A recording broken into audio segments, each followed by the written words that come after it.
నమస్కారం. మీ కదంబమాలిక ఛానల్కి స్వాగతం. దయచేసి మా ఛానల్ని సబ్స్క్రైబ్ చేసుకొని లైక్ చేసి షేర్ చేయండి. కింద ఉన్న డిస్క్రిప్షన్లో మా ఇతర వీడియో లింకులు కూడా ఇచ్చున్నాము. మీరు వాటిని కూడా ఒకసారి చూసి మీకు నచ్చితే కనుక మీ గ్రూప్స్లో ఫార్వర్డ్ చేసి మాకు సహకరించండి.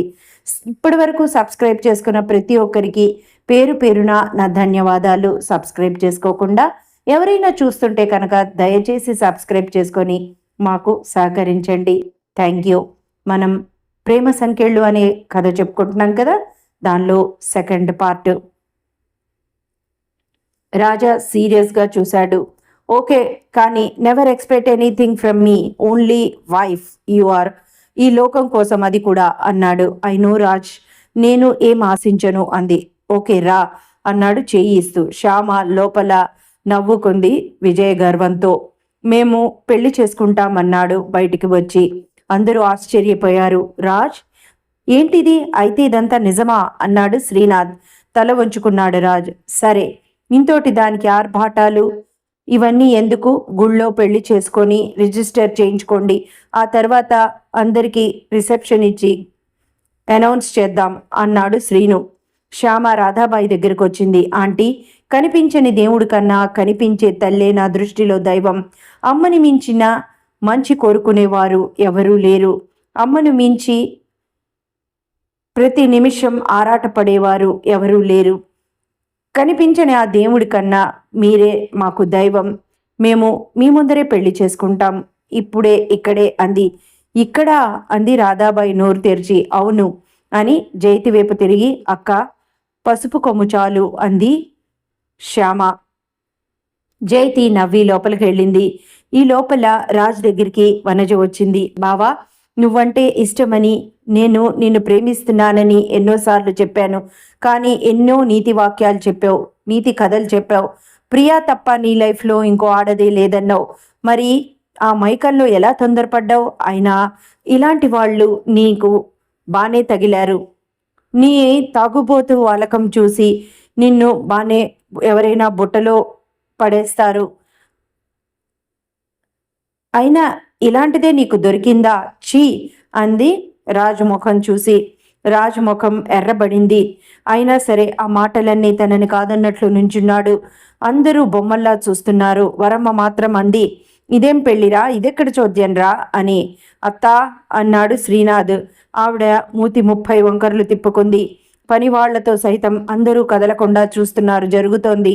జయతి తెచ్చి రాజుకి ఇచ్చింది తన చేతిలో ఉన్న పసుపు కొమ్ము దాడం. రాజు శ్యామకు అభిముఖంగా తిరిగి ఆమె మెడలో అది కట్టాడు. ఇద్దరూ రాధాబాయి దగ్గరికి వచ్చి ఆమెకి కాళ్ళకి నమస్కారం చేశారు. శ్రీనాథ్కి జైతికి కూడా దండం పెట్టారు. శ్రీని పెట్టబోతుంటే వాళ్ళిద్దరిని కలిపి లేవతీసి ఆల్ ద బెస్ట్ అని రాజ్ని దగ్గరికి తీసుకొని, రాజ్ ఇక నుంచైనా మారు, అవన్నీ వదిలే హాయిగా జీవించు అన్నాడు తమ్ముణ్ణి ప్రేమగా ఆప్యాయంగా చూస్తూ. అక్కడ నుంచిన వనజని చూసింది శ్యామ. రాధాబాయి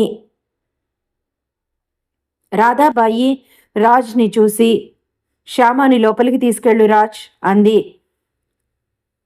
రాజ్ కమ్ అని చెయ్యి అందించాడు. 1 మినిట్ రాజ్ అని శ్యామ వనజ దగ్గరకు వచ్చింది. అందరూ ఏంటా అని చూస్తున్నారు. వనజని లాగి లంపకాయ కొట్టింది. అందరూ అవాక్కైపోయి చూశారు. ఈ దెబ్బ ఇందాకే పడేది. ఏ అర్హత లేని నేను తొందర పడకూడదు, పడలేదు. మెళ్ళో తాడు చూపించి ఇప్పుడు చెప్పు, ఏమన్నావు? చీ అనా? నా మొగుడిని చీ అనడానికి ఆయన నీ కింద నౌకరు కాదు, ఈ ఇంటి బిడ్డ. ఇక నుంచి ఆయన్ని చీ అన్నా చా అన్నా నాలిక కోసి చేతిలో పెడతాను. నేను అందరిలాంటి ఆడపిల్లని కాదు. Give respect and take respect అని రాధాబాయి వైపు చూసి, సారీ ఆంటీ అని శ్రీనాథ్ వైపు చూసి, సారీ బావుగారు అని రాజ్ చేయి పట్టుకొని గబగబా గదిలోకి తీసుకొచ్చింది. రాజ్కి కూడా ఆశ్చర్యంతో మాట రాలేదు. మొత్తం వదిలిపోయింది ఆ కాస్తది కూడా. పనివాడు రంగి నవ్వుకున్నారు. శ్యామ అమ్మ అంటే ఏంటో వీళ్ళకి తెలియదు, తోలు తీస్తుంది అని అనుకున్నారు. వాళ్ళు వెళ్ళాక 2 నిమిషాలకి కానీ అందరూ తేరుకోలేదు. అమ్మో అమ్మో చూసావా, వదిన తాళి కట్టాడో లేదో, అది ఎంత పని చేసిందో, ఇంతవరకు నాకు ఈ ఇంట్లో ఇంత అవమానం ఎప్పుడూ జరగలేదు. ఏరా, నేను ఇంత వాగుతుంటే మాట్లాడవేంటి అంది శ్రీనాథ్ని చూసి. అత్త, నాకు తెలియటం లేదు, కొత్త కదా, నేను చెప్తాలే అన్నాడు. నా కూతుర్ని కొట్టడానికి అదెవరు అసలు? దానికి ఏం అర్హత ఉంది అని అంది వరమ్మ కోపంగా. బావా, అది సారీ చెప్పే వరకు నేను తిండి తినను అంది వనజ అవమానంతో ఏడుస్తూ. ప్లీజ్ అందరూ శాంతించండి, అందరూ ఎవరి గదుల్లోకి వాళ్ళు వెళ్ళండి అని అరిచాడు. అందరూ వెళ్ళిపోయారు. రాధాబాయి, శ్రీనాథు మిగిలారు. వాళ్ళిద్దరూ ఒకళ్ళ మొహం ఒకళ్ళు చూసుకున్నారు. శ్రీనాథ్ అన్నాడు, అమ్మా, ఈ ఇంటికి మంచి రోజులు వచ్చాయి అని వెళ్ళిపోయాడు. నవ్వుకుంది రాధాబాయి. లోపలికొచ్చారు శ్యామరాజ్. సారీ అన్నాడు తన గది చూసి. ఇట్స్ ఓకే రాజ్ అని కింద సీసాలు, సిగరెట్ పీకలు, గ్లాసులు, బట్టలు, కప్పులు, ఖాళీ అయిన కాఫీ కప్పులు, ఐస్ క్యూబ్ బాక్సులు, అసలు కాలు పెట్టడానికే ప్లేస్ లేనట్టు ఉంది ఆ గది. ఎటు నుంచి వెళ్లాలో కూడా అర్థమవలేదు శ్యామకి. రాజు మంచం మీద వెళ్ళి కూర్చున్నాడు. శ్యామ రాజ్ దగ్గరికి వచ్చి థ్యాంక్స్ అండి అంది. తలెత్తి చూశాడు. అందంగా నవ్వుతూ చురుకైన కళ్ళతో ఉత్సాహంగా ఆనందంగా ఉంది శ్యామ. శ్యామ, నిన్నొక మాట అడగనా అన్నాడు. అడగండి అంది. ఇదంతా నిజమేనా అన్నాడు నవ్వి. తను రాజ్ పక్కన కూర్చుంది. ఎందుకలా అడుగుతున్నారు రాజ్ అంది. నేను లైఫ్లో నిన్ను చూడడం ఇదే మొదటిసారి. ఇంకో విషయం, నేను 2-3 బాటిల్స్ తాగినా కూడా స్టడీగా ఉంటాను. ఊహకైనా నాకు గుర్తులేదు అన్నాడు. కాళ్ళ దగ్గర ఉన్న బాటిల్ తీసింది శ్యామ. ఇంపోర్టెడ్ విస్కీ అని ఉంది దాని మీద. రాజ్, మత్తు ఎంతటి మనిషినైనా చిత్తు చేస్తుంది. మీరు దానికి అతీతులు కాదు అంది. తలొంచుకున్నాడు. వన్ థింగ్ అంది. ఏంటా అన్నట్లు చూశాడు. I will appreciate your love. Priya మీద మీకున్న ప్రేమకి నిజంగా నాకు చాలా ముచ్చటేసింది. You are a good lover అంది. నవ్వాడు అదోలా. శ్యామ, నువ్వు తొందరపడకుండా ఉండాల్సింది. దేనికి అంది. ఇందాక వనజ మాటలకి. నో రాజ్, నేను ఇందాకే చెప్పాను, నేను అందరిలాంటి ఆడపిల్లను కాను అని. మిమ్మల్ని అవమానిస్తే చూస్తూ కూర్చోను. అది ఎవరైనా సరే, చివరికి మీ వారైనా సరే, మీరైనా సరే. అయితే నన్ను కొడతావా అన్నాడు నవ్వుతూ. తను నవ్వి కింద పడ్డ సీసాలు తీయసాగింది. వద్దు వద్దు, సర్వెంట్స్ తీస్తారు అని బెల్లు నొక్కాడు. రంగి పరిగెత్తుకొచ్చింది. క్లీన్ చెయ్యి అన్నాడు. అది పెద్ద చెత్తబుట్ట తీసుకొచ్చింది. అది శ్యామ కలిసి ఒక అరగంటలో ఆ గదంతా క్లీన్ చేశారు. టేబుల్ మీద ప్రియా ఫోటో ఉంది. క్లాత్ పెట్టి క్లీన్ చేసి శుభ్రంగా అక్కడ పెట్టింది. నీ పేరేంటి అంది. రంగి అమ్మ అంది. చూడు రంగి, రేపటి నుంచి ఈ ఫ్లవర్ వాజ్లో తోటలో ఉన్న 4 పూలు తీసుకొచ్చి దీనిలో పెట్టు. రోజు అవి తాజాగా ఉండాలి, ఎప్పుడు వడలకూడదు, ఎండకూడదు అంది. అలాగేనమ్మా అంది రంగి. ఈ ఫోటోలో అమ్మ నవ్వులాగా ఆ పూలు కూడా ఈ గదిలో ఎప్పుడు తాజాగా ఉండాలి అంది. ఆశ్చర్యంతో చూస్తున్నాడు రాజ్. ఎవరి అమ్మాయి నా జీవితంలోకి ఇలా దూసుకొచ్చిందేంటి?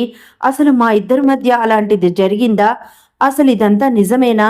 ఈ క్షణపాటు వివాహం ఏంటి అని తీవ్రమైన ఆలోచనలతో ఉన్నాడు అతను. రాజ్ దగ్గరికి వచ్చింది శ్యామ. రాజ్ అంది. అన్నాడు ఉలికిపాటుగా. హోటల్కి వెళ్ళాలి, నా లగేజ్ ఉంది, తెచ్చుకోవాలి అన్నది. చూశాడు. నాతో వస్తారా మీరు అంది. తలూపాడు. Raj, are you all right అంది Shyama. I don't know, still I am in confusing mood అన్నాడు. నవ్వి దగ్గర కూర్చుంది. రాజ్ చేతులు తన చేతుల్లోకి తీసుకుంది. Raj, don't give pressure on your mind, believe me.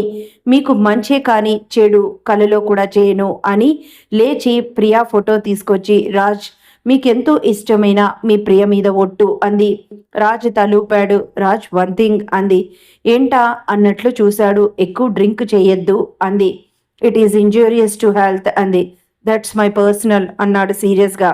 Okay, your wish, come వెళ్దామా అంది. ఇద్దరూ బయటికి వచ్చారు ఫ్రెష్ అయ్యి. బయటికి వచ్చి రాధాబాయి దగ్గరకొచ్చి, ఆంటీ లగేజ్ తెచ్చుకుంటాను అంది. సరే అంది ఆవిడ. కార్ తీశాడు. డ్రైవ్ చేయగలరా అంది. చేస్తాను నేను అన్నాడు. రాజ్, మీరు చేయగలరు అయినా ఒక్క మాట, మీరు డ్రింక్ చేసున్నారు, సో మీరు డ్రైవ్ చేయడం అంత మంచిది కాదు, నేను డ్రైవ్ చేస్తాను అంది. నీకొచ్చా అన్నాడు. ష్యూర్, తప్పకుండా వచ్చు అంది. I want to vacate room please, రండి తొందరగా వెళ్దాం అంది. తాళాలు ఆమె చేతికిచ్చాడు. ఇద్దరూ కలిసి హోటల్ దగ్గరికి వచ్చారు. రిసెప్షనిస్ట్ని చూసి, చూడండి, I want to vacate room number 208 అంది. ఓకే మేడం అని, మీరు వెయిట్ చేయండి మీ రూమ్లో అని వాళ్ళు చెప్పారు. ఇద్దరూ కలిసి రూమ్కి వచ్చారు. రాజ్ అంది. ఏంటా అన్నట్లు చూశాడు. కాఫీ తాగుతారా అంది. వద్దన్నాడు. నా మీద కోపంగా ఉందా మీకు అంది. లేదు అన్నాడు. ఆ తర్వాత తన సామాన్లు, తన బిలాంగింగ్స్ అన్నీ తను సర్దుకుంది. మేనేజర్ గారికి ఫోన్ చేసింది. Sir, I'm giving resignation today అంది. వై అంది అవతలి కంఠం ఆత్రంగా. సార్, నాకు మ్యారేజ్ అయింది. వాట్ అన్నాడు ఆయన. ఎవరితో, ఎప్పుడు, ఎక్కడ అంది ఆ కంఠం ఆత్రంగా. Sir, my husband name Sreeraj, today only we got married అంది. ఓకే, కంగ్రాచులేషన్స్, బట్ ఇంత హఠాత్తుగా? సార్, అనుకోని పరిస్థితుల్లో మా ఇద్దరికి వివాహం జరిగింది అంది. ఇట్స్ ఓకే, కానీ sir please, I will send project details to your office mail, please excuse me, నేను మాత్రం రాలేను. ఓకే సార్, ఫైల్ పుటప్ చేసి రేపు మీకు అప్లోడ్ చేస్తాను అంది. ఓకే శ్యామ, మీ హస్బెండ్ని తీసుకొని మన ఆఫీస్కి రండి అన్నాడు. Sure sir, we both welcome, కానీ ఇప్పుడు కాదు, లేటర్ అంది. Okay, once again congrats Shyama, I'm also losing a sincere worker అన్నాడు ఆయన. బాయ్ సార్, థ్యాంక్ యూ అంది. బాయ్ అమ్మా అని ఆయన ఫోన్ పెట్టేశారు. అదంతా స్పీకర్లోనే పెట్టి మాట్లాడుతోంది తన పని చేసుకుంటూ. బిల్ వచ్చింది, పే చేశారు ఇద్దరు. లగేజ్తో సహా కారులో కూర్చున్నారు. రాజ్, నేను ఎస్ఎల్ ఇండస్ట్రీస్లో వర్క్ చేస్తున్నాను అంది. అన్నాడు ఎలాంటి ఆసక్తి లేనట్లు. ఇద్దరూ ఇంటికి వచ్చారు. వనజ, సారీ చెప్తే కానీ అన్నం తినను అంది. శ్రీనాథ్ శ్యామాని రాజ్ని చూసి రండి అన్నాడు. ఇద్దరు వచ్చి లోపల అతనికి ఎదురుగా ఉన్న సోఫాలో కూర్చున్నారు. ఖాళీ చేశారా రూము అన్నాడు. తలు ఊపారిద్దరు.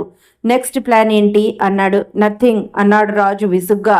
బావగారు, నాకు మీ ఆఫీస్లో ఏదైనా వర్క్ ఇవ్వండి, ఐ విల్ డూ అంది. ఓకే రాజ్, నువ్వు అన్నాడు శ్రీనాథ్. నేను రాను అన్నాడు సీరియస్గా. ఎవరూ మాట్లాడలేదు. కానీ నాని, నా కూతురికి సారీ చెప్పిస్తావా లేదా అంది వరమ్మ పక్క నుంచి తీక్షణంగా. అందరూ శ్యామాని చూశారు. చూడండి, లీవ్ ఇట్, ఇది ఇల్లు, యుద్ధరంగం కాదు అన్నాడు శ్రీనాథ్. ఒరేయ్, నాకు అదంతా అనవసరం. మీ నాన్న ఉన్నప్పటి నుంచి ఎప్పుడైనా ఇలా జరిగిందా? నా కూతుర్ని కొడుతుందా అంది ఆవిడ పెద్దగా కోపంగా. శ్రీనాథ్కి ఏం చెప్పాలో తెలియలేదు. నేను చెప్తాను అంది శ్యామ. అందరూ ఆశ్చర్యపోయి చూశారు. బట్ వన్ కండిషన్ అంది. ఏంటది అంది వరమ్మ. మీ అమ్మాయిని మా ఆయన కాళ్ళు పట్టుకొని సారీ చెప్పమనండి, నేను ఇప్పటికిప్పుడే చెప్తాను అంది. నేను చచ్చినా చెప్పను అంది వనజ బుసలు కొడుతూ. శ్యామ నవ్వి, సేమ్ టు యూ, నీ ఆన్సర్కి నాది కూడా అదే సమాధానం అని. నేను ఆ పని చేయను. ఏంటి తెగ రెచ్చిపోతున్నావు? నా బావ, నా ఇష్టం అంటూ ఏదో చెప్పబోయింది వనజ. అనవసరంగా మాట్లాడటం నాకు ఇష్టం ఉండదు. నువ్వు తింటే తిను, లేకపోతే మాని, కాలేది నీ కడిపే, ఐ డోంట్ కేర్. నా మొగుణ్ణి ఏదన్నా అంటే మాత్రం మర్యాదగా ఉండదు. ఆయనకి నచ్చింది ఆయన చేస్తారు. చూడగలిగితే చూడు, లేకపోతే మానేయి, అంతేకాని ఆయన గురించి ఇష్టం వచ్చినట్లు వాగుతానంటే మాత్రం నేను ఊరుకోను. అది వరకటి విషయం నాకు అనవసరం. ఇప్పటి విషయం నేను చెప్తున్నాను. ఈ రోజు నుంచి, ఈ క్షణం నుంచి ఆయన్ని ఎవరైనా ఏదైనా అమర్యాదగా మాట్లాడితే మాత్రం నేను ఊరుకునేది లేదు. పురుషులందు పుణ్య పురుషులు వేరయ్యా అంటారు. అలాంటి వారిని అర్థం చేసుకోవటం చాలా కష్టం. మీ తరం కాదు, ఈ ఇంటి కొడుకులు కూడా అంతే అని రాజ్ రండి అని అతని చేయి పట్టుకొని లోపలికి తీసుకెళ్ళిపోయింది. ఇంకోసారి అవాక్కైపోయారందరూ. శ్రీనాథ్ పెదవులు ఆనందంతో విచ్చుకున్నాయి. శ్రీను కూడా విస్మయంగా ప్రశంసాపూర్వకంగా చూశాడటేపే. రాజ్ మాత్రం తననే అనుసరిస్తూ కూడా అనుకున్నాడు తనలో తనే, నేనేంటి తను ఎలా చెప్తే అలా చేస్తున్నాను, నాకు అసలు ఏమైంది అని అనుకున్నాడు. లోపలికొచ్చాక తననే చూస్తున్న రాజుని చూసి, ఏమైందండి అంది. నీకు బాగా పట్టుదల ఎక్కువ అనుకుంటాను అన్నాడు నవ్వి. ఎస్ రాజ్, నేను ఊరికేనే ఎవరి జోలికి వెళ్ళను. నా జోలికి వస్తే మాత్రం ఎవ్వరినీ ఊరుకోను. తప్పుంటే ఎంతటి వాళ్ళనైనా సరే క్షమించమని అడగడానికి నేను వెనకాడను. నా తప్పుంటే అది, కానీ నా తప్పు లేకపోతే మాత్రం ఎదుటివారు ఎంతవారైనా సరే ఐ డోంట్ కేర్ అంది. రాజ్ నవ్వి, గుడ్, కీప్ ఇట్ అప్ అన్నాడు. తను నవ్వి థ్యాంక్స్ అంది. అలా వాళ్ళ లైఫ్ జర్నీ స్టార్ట్ అయింది. వరమ్మ, ఏంటి వదిన, ఎప్పుడు ఎప్పుడైనా ఇలా జరిగిందా, నువ్వు మాట్లాడవేంటి అంది హఠం చేసి. నాదేం లేదు, వాళ్ళందరూ నా మాట వినడం ఎప్పుడో మానేశారు, నా చేయి దాటిపోయారు. ఇప్పుడు ఈ ఇంటి పెద్ద నేనైనా నానినే అన్ని వ్యవహారాలు చూస్తున్నాడు, వాడినే అడుగు అని వెళ్ళిపోయింది. అత్తయ్య ప్లీజ్ కొంచెం ఆగు, తర్వాత మాట్లాడతాను అన్నాడు శ్రీనాథు. ఆవిడ కోపంతో రుసరుసలాడుతూ వెళ్ళిపోయింది. జయతి కాఫీ తీసుకొచ్చి శ్రీనాథ్కి అందించింది. జయ, ఆ అమ్మాయికి కొంచెం కొత్త, అన్ని పై ఎత్తున చూడు అన్నాడు. అలాగేనండి అని వెళ్తున్న జయతిని బాధగా చూసి ఒక నిట్టూర్పు విడిచాడు శ్రీనాథ్. రాజ్, భోజనం చేయరా అంది. వద్దు అని బాల్కనీలోకి వెళ్ళాడు. అరగంటైనా రాలేదు. శ్యామ ఏం చేస్తున్నాడా అని వచ్చింది. అక్కడ చైర్లో కూర్చొని తాగుతున్నాడు. టేబుల్ మీద అప్పటికే హాఫ్ బాటిల్ ఖాళీ అయింది. వచ్చి ఇంకో చైర్లో రాజ్ పక్కనే కూర్చుంది. చూసి ఉలిక్కి పడ్డాడు. రాజ్, భోజనానికి రండి అంది. వద్దు అన్నాడు. రాజ్, మిమ్మల్ని తాగద్దు అని నేననను, కానీ ప్లీజ్ ఈ ఒక్కరోజు నా కోసం భోజనానికి రండి అంది. శ్యామ, ప్లీజ్ నన్ను వదిలే, నువ్వెవరో నాకు తెలియదు. నా లైఫ్లో ప్రియ తర్వాత అత్యంత స్థానం కలిగింది ఇదే అని బాటిల్ని చూపిస్తూ, నీకు అన్యాయం జరిగిందన్నావు, నా వల్ల ఎవరూ బాధపడడం నాకు ఇష్టం లేదు, నీకు న్యాయం చేశాను, అంతవరకే. అలా అని నా లైఫ్లో నువ్వు ఇంటర్ఫియర్ అవుతే ఐ కాంట్ టాలరేట్. శ్యామ, ప్రియే నా లైఫ్, నన్ను వదిలి వెళ్ళిపోయింది. ఆమె జ్ఞాపకాలు, ఆమెతో గడిపిన క్షణాలు, అవే నాకు ఇప్పుడు శ్వాస. దీనిలో ఎటువంటి మార్పు ఉండదు. దయచేసి నాతో పెట్టుకోకు. నీ లైఫ్ నువ్వు హ్యాపీగా లీడ్ చేయి. Don't interfere in my life and don't try to change my habits and also life అని అన్నాడు. గుడ్ నైట్ అన్నాడు సీరియస్గా. శ్యామ రాజుని చూసి లేచి వెళ్ళబోయింది. మళ్ళీ అతనికి ఎందుకో బాధ అనిపించింది. సున్నిత మనస్కుడైన రాజు అంత తీవ్రంగా చెప్పినందుకు అతనే బాధపడ్డాడు.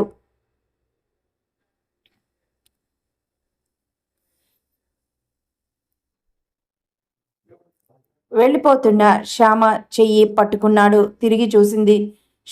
సారీ అన్నాడు. శ్యామ నవ్వి రాజ్ చైర్ మీదకి వంగి రాజు కళ్ళల్లోకి చూస్తూ, ఏ మ్యాన్, నన్ను లైఫ్లోంచి తరిమేయడం చాలా కష్టం అంది. నవ్వాడు. స్వీట్ స్మైల్ అని. రాజ్, నేను నీ ప్రియాని కాకపోవచ్చు, బట్ వన్ థింగ్, ప్రియాని అయినా మీరు లైఫ్లో మరుస్తారేమో కానీ శ్యామని అస్సలు మరవలేరు అంది. తన కళ్ళల్లోకి సూటిగా ఆశ్చర్యంగా చూశాడు. శ్యామ నవ్వి, అంత సూటిగా చూడకు రాజ్, ఈసారి నేనే రేప్ చేసేస్తానేమో అంది. నవ్వి గో అన్నాడు అతను. తను నవ్వి కమ్ సూన్ అని వచ్చేసింది. రాజ్ ఆశ్చర్యపోయాడు. ఎవరి శ్యామ? తన బ్యాక్గ్రౌండ్ ఏంటి అసలు? తను అనాథ అంది. ఇది నిజమేనా? అసలు మా ఇద్దరి మధ్య జరిగింది నిజమేనా? నేను నిజంగా అలా చేశానా? అలా చేయకపోతే తన జాకెట్ హుక్స్ తీసి ఏ ఆడపిల్ల అయినా చూపిస్తుందా? నేను తనని అంత ఓ గాడ్ అని ఇంకా ఆలోచించలేక కళ్ళు మూసుకొని ఎదురుగా ఉన్న గ్లాస్లో ద్రవాన్ని గటగటా తాగాడు. రాజ్కి తర్వాత ఇంకా తాగబుద్ధి కూడా అవ్వలేదు. ఇదండి ఇప్పటివరకు జరిగింది. ఆ తర్వాత రాజ్ శ్యామ జీవితాల్లో ఏం జరగబోతోందని, వారి ఫ్యామిలీలోకి ఎలాంటి మార్పులు రాబోతున్నాయి అనేది మనం నెక్స్ట్ ఎపిసోడ్లో విందాం. రాబోయే కథల్లో చాలా ఆసక్తికరంగా ఉంటుంది సన్నివేశాలు ఈ కథలోవి. దయచేసి తప్పకుండా ఫాలో అవ్వండి. ఎవరైనా ఫస్ట్ ఎపిసోడ్ చూడకపోతే దాన్ని కూడా తప్పకుండా వినండి. అప్పటి వరకు మా ఛానల్ని సబ్స్క్రైబ్ చేసి, లైక్ చేసి, షేర్ చేయండి. Thank you.